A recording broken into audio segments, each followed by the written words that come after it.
Yeah, I have a little presentation here, and then I do have 2 dogs in the car and some equipment set up out back, so I don't want to leave myself without any time for that. All right. Okay. Yeah. So, Franz just said just a little about me besides dogs. I do other things besides dogs. So I'm a dentist here in town. I've been here for 7 years. I've been an owner at the practice for, I guess, two and a half. And then John is my husband, and we do other things besides dogs too. We travel sometimes. And then I was a member of the Army National Guard, so just, some other things going on in life besides dogs. But when I have time, I do this. So yeah, kind of my background in dog training. This picture, I was actually in high school. We got a puppy. We always had dogs. We got a puppy when I was 15, and it was in our puppy contract that we had to take puppy classes. So we took this puppy to classes, and I just really liked going. So our breeder, she told me that we should take some more. So I started taking obedience with him, and he was just so on that. And then we started doing agility together back when I was in high school. So I would drive down to Lakeville, on my own and take this dog agility class. And we never competed because I had to go to college before we got to that level. But it was kind of a nice start for me just to realize that this was something that I liked. So I went to college and dental school, couldn't really do a lot of dog training at that time. And then when I came back, or I guess I was not quite finished with dental school, that's when I got my first puppy kind of on my own. So that is my 8-year-old in the car. So yeah, some of the things I've done, agility we'll talk quite a bit about, and then I've done a little bit of hunt testing with my dogs, conformation, and then we've done a little obedience too. So I'm going to go through just some of the dog sports that people can be involved with. Some of you might have heard of some of these sports, and then there's others that you might be like, oh, I didn't know that existed. There's more than you've ever thought of. And then I'll talk more about agility specifically, and then we'll do a little demonstration outside. So these are my 3 dogs. That's Raleigh, Louise, and Agnes. They're 8, 5, and 1. Louise happens to be Agnes's mother, so she had a litter about 1.5 years ago, so I also raised a litter of puppies as well. And they're vizslas. They're a Hungarian pointing breed, and you'll get to see a couple. Kind of just an overview of dog sports in general. There's a lot of different organizations that offer these. I've mostly participated in AKC, so the American Kennel Club, but there's tons of organizations. Kids will do it with 4-H. There's just a lot of different ways that you can get involved in this. All breeds are welcome to participate, including mixed breeds. The AKC used to be only purebred dogs, and now they welcome dogs of any breed, including mixes. There's a few specific sports I'll mention a little bit that you have to have a certain breed for. But for the most part, like for agility and obedience, you can have any breed of dog. And again, it says here, handlers and dogs of all ages and abilities. So they do have, dogs that are as young as 6 months competing in various things, all the way up to, 16-year-old dogs. And handlers as well. They have kids. There's actually specific junior classes for kids in a lot of these sports. And then you'll get handlers into their 80s, probably 90s, who knows. I know some in their 80s. People will ask me sometimes, I'll talk about going to these events, and they're like, oh, do you win money? And I'm like, it is the opposite of that. No, you spend a lot of money on this. This can be an expensive hobby, or it doesn't have to be. You can do a lot of training in your backyard. You could have a friend who teaches you how to do it. You could go on YouTube and learn a lot of things. Or, you can take classes at dog training facilities. You can go to trials, things like that. So generally going to competitions costs you money, and generally you do not win money. So no, and it's not like horse racing. You're not going to get $1 million for winning any of that stuff. It's more for fun, and we'll kind of talk about the benefits of going. And yeah, I'm going to go over just a variety, kind of a few of the sports that you can do. There are more than I ever thought of. Obedience and rally obedience are kind of the staples that people sort of think about with dog training. This is my dog Raleigh. We have done rally. And so obedience, it is just what you think it is. You know, you're training the dog to walk on a leash, to come when called. They will jump over a jump and get a dumbbell, a specific dumbbell that smells like you, and bring it back to you. It's exceptional when you watch these really well-trained dogs.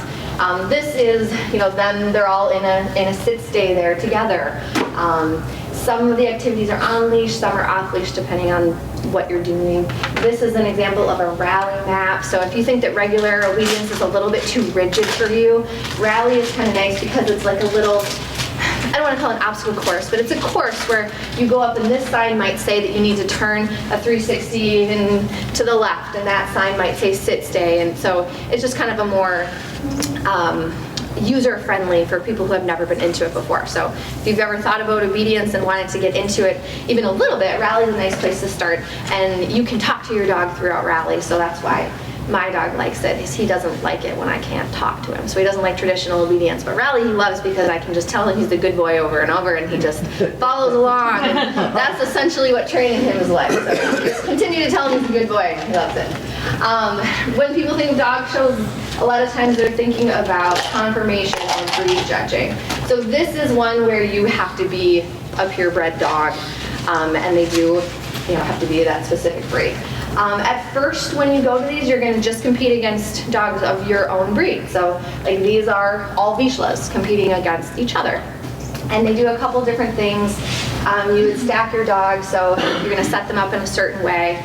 And then you also move your dog. And so the judge is judging how your dog looks compared to the description of the breed set up by the AKC. So it's not just which dog is the cutest, but which vizsla exemplifies what a vizsla is supposed to look like.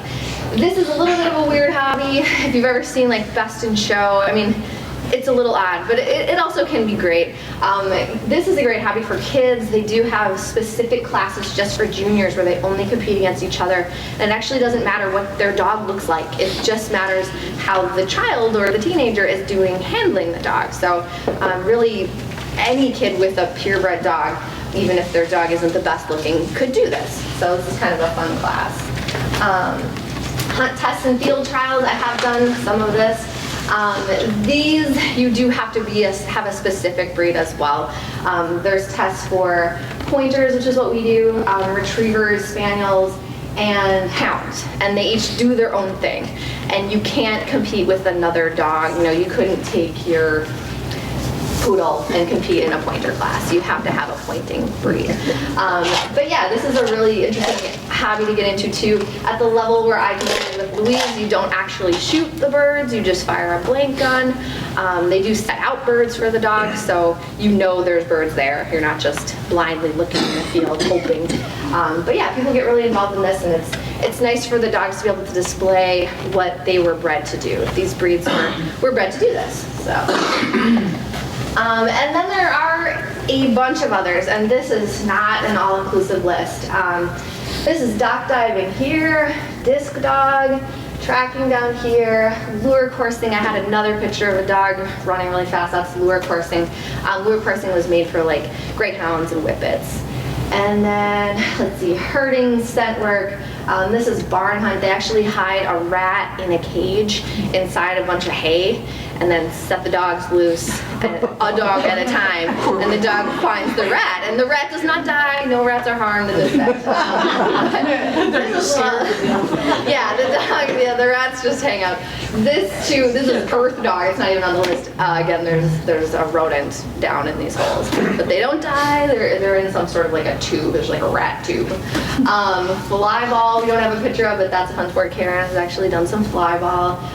You can get titles for tricks. So there's people who teach their dogs incredible tricks, and they get more advanced, and you can just get titles for doing various tricks. And then freestyle is also called dancing with dogs. If you've ever wanted to see what that looks like, you can go on YouTube, and these people make up routines, and they wear costumes, and there's music, and they like essentially make it so, you know, if the person raises their leg, so does the dog. I mean, it's really a long time to train a dog to do this. I can't quite imagine, but it's pretty amazing. So those are just some of the sports that are available out there. There's a lot of them. And you know, it's nice because there is a little something for everyone. If your dog is maybe not the right type of dog, to do something like dock diving, almost any dog could do obedience or tracking, that sort of thing. So there's something for everybody. And then agility. This is my personal favorite. Agility, again, any breed can do it. Obviously, some are better than others.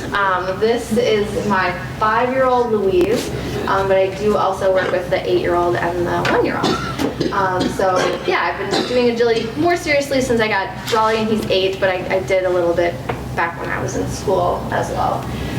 Just the basics of agility. So there is a course of obstacles, and there's a variety of those. I have some of them here. I don't own every single obstacle, so I don't have all of them. But you can kind of read through those. The course is 15 to 22 obstacles, depending on what level you're in.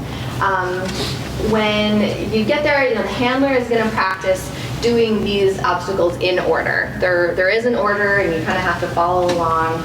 So you get a map, and then you have to figure out where you're going. The handler does get to practice walking around without the dog, memorizing where to go.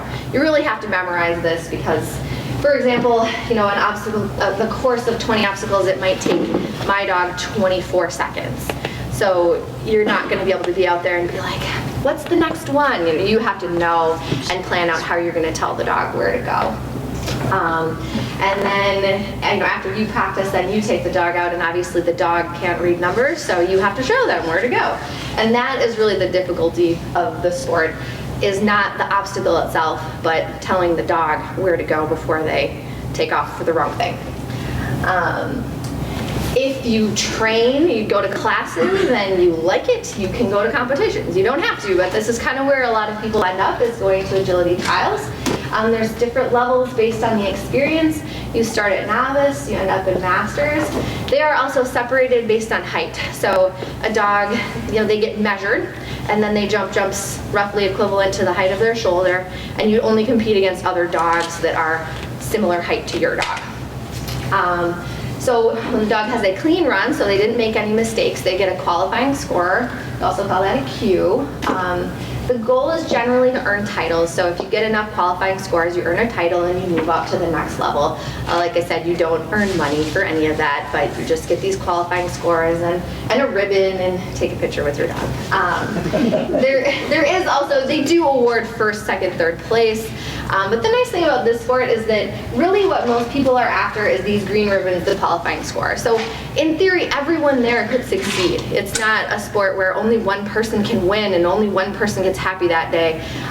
One person gets first out of each height, but everyone there could get a qualifying score in theory. So there's no reason to wish that someone else's dog knocks something over, because you can all succeed. So I really like the atmosphere and the other people that I've met through agility, and there is a lot of camaraderie, and you don't find a lot of negative competition there. I think it's a supportive environment for everybody. So. And then training. So you can start when they're puppies. So these are the puppies that we raised at my house. And people who raise dogs for other sports too, they do similar things, but especially for agility, you really want to get them when they're little used to a lot of different things, different surfaces, being up high. This little purple thing moves around, they're climbing over things. So you want them as puppies to experience all these things in that first 12-week socialization period. So that's where this starts. It's really never too young to start. And then as they get older, you can do more formal training. So I take classes twice a week, Mondays and Thursdays at 2 different training facilities. And you can start class right away with an 8-week-old puppy. It would just be a specific puppy class. There's certain things that you would never want to do with a puppy. They can't jump high jumps until they're about a year. You want to let their growth plates close. And then like the weave pulls that you'll see, you wouldn't do those with your dog until they're about a year as well, because you don't want any extra stress on their joints when they're developing. So puppy classes are very different than adult classes, but they do exist for puppies and adults of all ages. And like I was saying, the real issue with training is not teaching a dog to do the obstacles. That doesn't take very long. You can take a dog and in a short amount of time have them going over jumps, going through tunnels. The obstacles themselves are not very hard. It's teaching the dog to like working with you and to be motivated to do the sport. And so getting the dog to follow where your hand moves, like I said, they're doing 20 obstacles in 25 seconds. I think my dog's average time on a course is 6 yards per second. So really what you're teaching the dog is to read your communication.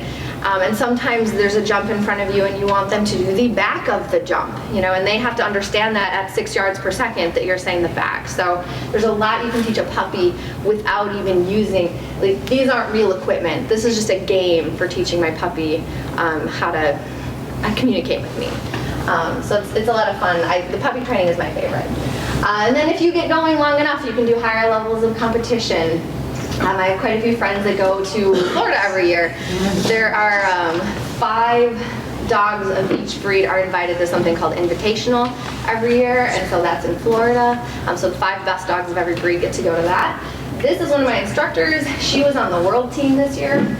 This was in Finland, so my other instructor went to South Africa. This is kind of the pinnacle of where people are heading with agility if they're really serious about it.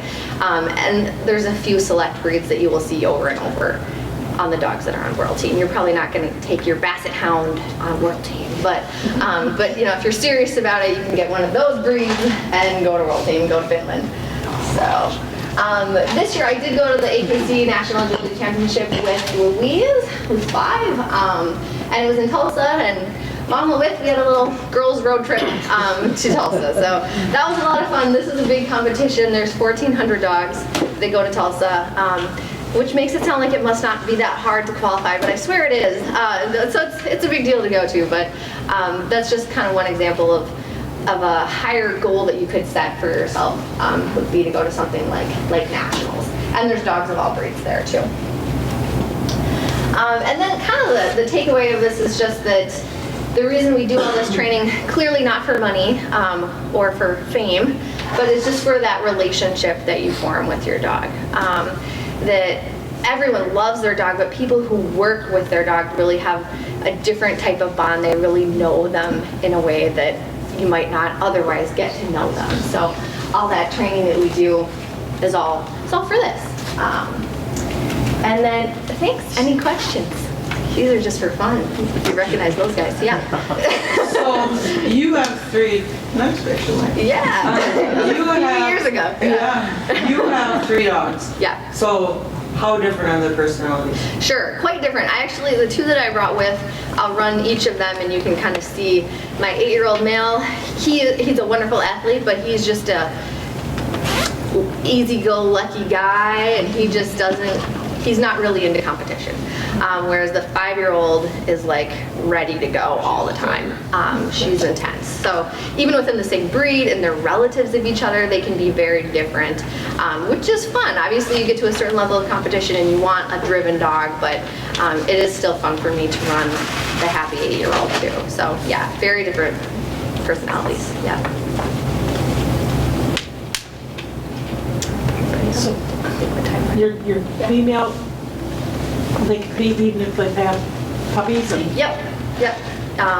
And now she and her daughter are roughly the same height, so they will compete against each other. They're still one level, the daughter is still one level behind the mother, but yeah, when they get into that top level together, because they're the same height, I'll be competing against myself in the same level, whereas the male is taller, so he doesn't compete against either of those two. Hillary, do you see people like you were talking about how you tried to get into it a little bit when you were in high school with Luke, I think it was. Yeah. Do you see much of that when you're doing that, where the kids? Yeah.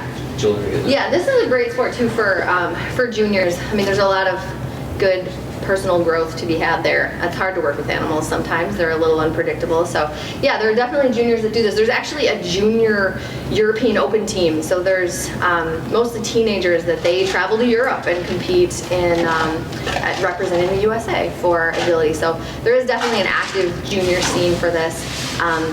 And really there's no minimum age. Probably the youngest kid I've ever seen compete would be maybe 8.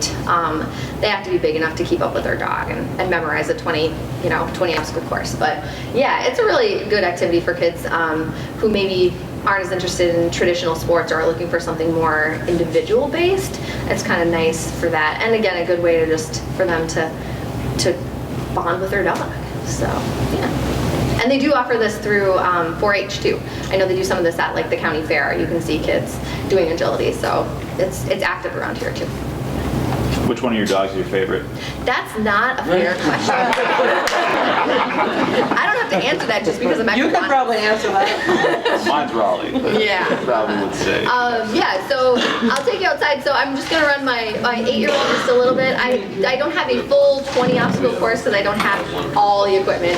But I'll run my 8-year-old a little bit and then my 5-year-old just so you can kind of see what this looks like in general. So thanks. Hillary, what does it cost when you enter a dog, or does it Yeah. Yep, so each time that you run them that day might be $15 or so, and depending on the day, you might run your dog twice or anywhere up to like 6 times. So each time you run, you pay up? Yes, and if you have more than one dog, you pay more. Yeah, so it could be $30 a day or it could be $100 depending on how many runs you want to do and how many dogs you have. Yeah. I missed the first part, but you have 3 of them? You do, yeah. A mother, daughter, and a... Mother, daughter, and then their cousin. Yeah. And then you've got 3 more in the family. And then there's 3 more that are all other relatives. There's a couple puppies. Yeah, so. We have one of her puppies, and then her other daughter has one of her puppies. All right, well.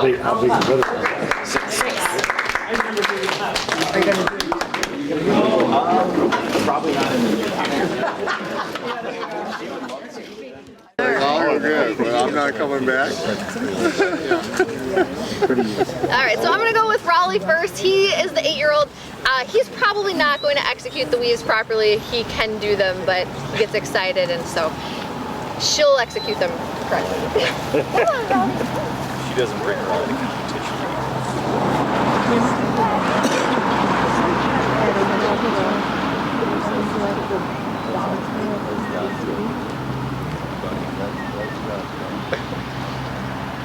Which one is this? Raleigh, the 8-year-old. Get him! Get him! Get him! Good boy! Good boy. Good boy. Okay, get him. Got him. Oh. Come on. Yeah, roll. Yeah, all right. Raleigh! Come on! Come on, Raleigh! Yeah. Yay! That's enough for Raleigh. He has a lot of fun, not as much precision. There you go. He wasn't playing. Like places and places. You could go so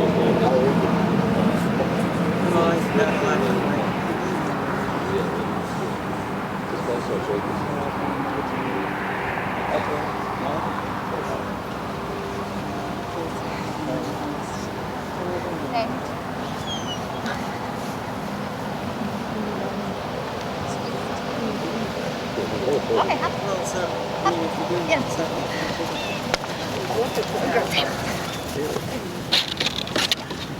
Good girl.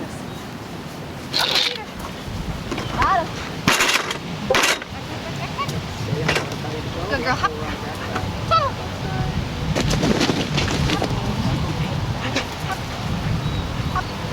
Get him. Good girl. Good girl. Good girl. All right. Yeah. Any questions now? What? We did okay. We did not win out of the 1,400 dogs, but we had a lot of fun. Yeah. They're saying that she's the fastest. For the last 2 years, she's been the fastest vizsla. Yes. Yeah, but there are breeds that are a little faster. She's pretty fast, but border collies and such are a little faster. So, yeah. All right. Well, that's all. Thank you.